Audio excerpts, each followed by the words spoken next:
So, Very, so just to give people some background, um, the Myron Gaines is one half of the host for the Fresh and Fit fresh and fit. podcast. Yeah. Yeah, and what he's doing, for people that haven't watched Fresh and Fit, almost an online version of Jerry Springer, right? But basically it's a podcast show, and it is Myron Gaines and I can't remember the other guy's name. They sit either side of like a big U-shaped table. There's normally another bloke at the end of the U, and then they fill it with women, or typically late teens, early 20s, maybe late 20s. It's a late night show, or starts at night. Most of them are drunk. It's always held in Miami.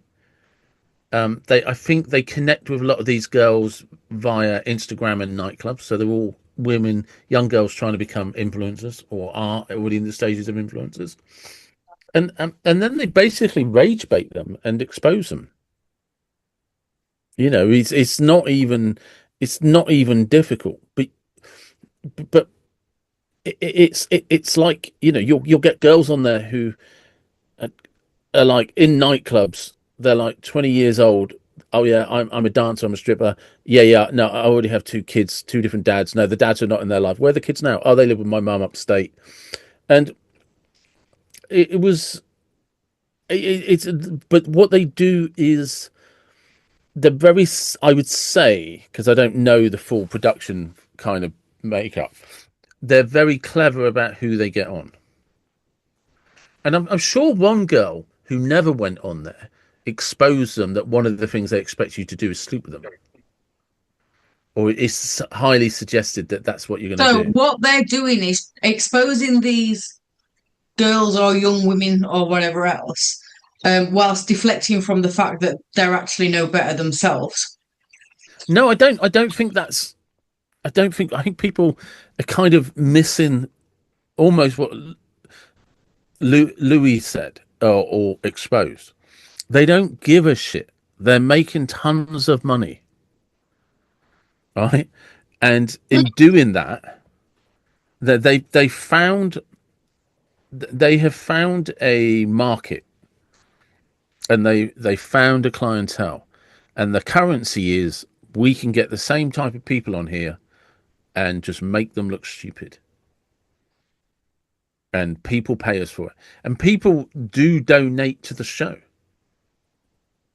They actually, blokes, and it will be guys, donate $10, $20 while the chat is going on to get a shout out. You can see then why people can't label these guys as misogynists, can't you? Because if they're doing this exclusively to women, but they're not doing it to men, it's almost is like They a will. hatred. They do publicly attack men as well. Oh, okay. Yeah, I feel a no, bit better now that they do it to men as well. no. That's But it is exactly what Louis says, and what HG Tudor has said is that they find a stereotype and a very narrow fit, and they beat the living shit out of it and squeeze every ounce of juice out of it, and do it night after but night after night. but I would argue that they're probably more malicious with it because they don't care.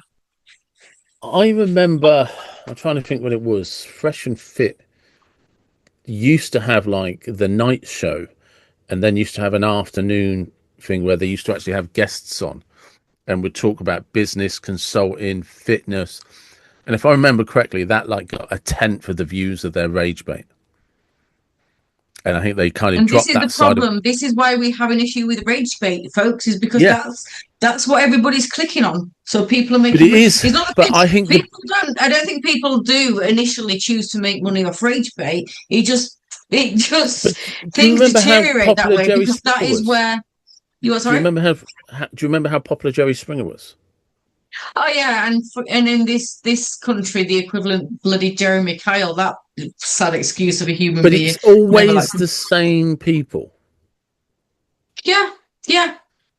Yeah, And they will choose the rank outsiders with very what would be perceived as low IQ. I'm not going to accuse them all of having low IQ, but what would be perceived as low IQ and very limited life experience, that they're just victims of life, as opposed to people who can really think or even get guided into making their own decisions. Everything for them is reactive, and therefore it Mm. makes for good TV, because naturally in their lives they're 100% reactive all the time. So by definition, they're just going to be reactive when you put them in front of a camera. Yeah, and that's kind of a little bit like that's what Fresh and Fit have done with their podcast, and they've sold it on the back of the whole, you know, men are men, women need leading, and what we'll do is come and watch my podcast, and we'll show you how bad women can be. And they've been caught out. The funny thing is, the weird thing is, this Netflix documentary has had more views and will have more views than they've ever experienced in their life. But they have been Mm. called out so many times by so many other influencers online for just being fakes. Mm. And yeah, it's not even. It's weird that they kind of Netflix has labelled it as a big expose, because they've all been exposed time and time and time again. But you know, it's the title that's clickbait, and then they sells it. There you go. That's why Yeah, they've labelled it. yeah. It's basic marketing principles, David. We know this by now. But in some respects, this is no different than the EFT thing with the no NFT with the pictures. NFTs. Yeah, see, you're hanging your head. It's the same grifters. NFTs, if you don't know what they are non-fungible tokens or something, it was what that stood for. And it was something you could buy via crypto. And basically, all you were really buying was an image. And this Yeah, image was then said to be worth so much because Bitcoin somebody or said, and Ethereum they've or all whatever else. crashed, and And nobody, and what they it, all spun it as. Sorry, I'm talking over you. I apologise, but they spun it as you're buying the technology behind it. which is zero technology behind it. It's like a really good Ponzi scheme. If you want to look at Ponzi scheme, guys, what's that guy that got done for the Ponzi scheme grift? Started on penny stocks. He was really Oh, famous. Wolf of Wall Street. Jordan No, Wealth. no, not Jordan Belfont. It was another guy, old white man with white hair. That's very descriptive. Jordan Belfort is the one that did the penny stocks. Yeah, yeah, but I think this guy started on penny stocks as well as Jordan Belfort. I don't think they were very different at the end. I can't remember his name.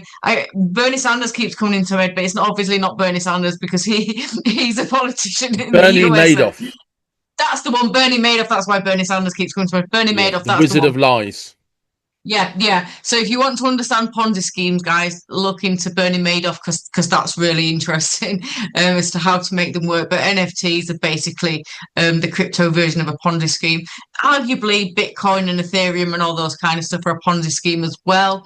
But it's a Ponzi scheme that doesn't look like it's going anywhere soon, simply because it's decentralized from main banking, which is not. From a Yeah, political point of view, not something that's wanted. So there you go. Hence Trump tokens. And I'll leave that there. Shall I continue on play? yeah. Can we pause there for a cup of tea? Yeah. And also, because just quickly, as soon as we said NFT and the technology and the Ponzi scheme, guess who I kept having an argument with about what a load of shit they were, and Go who on. was always trying to pump them.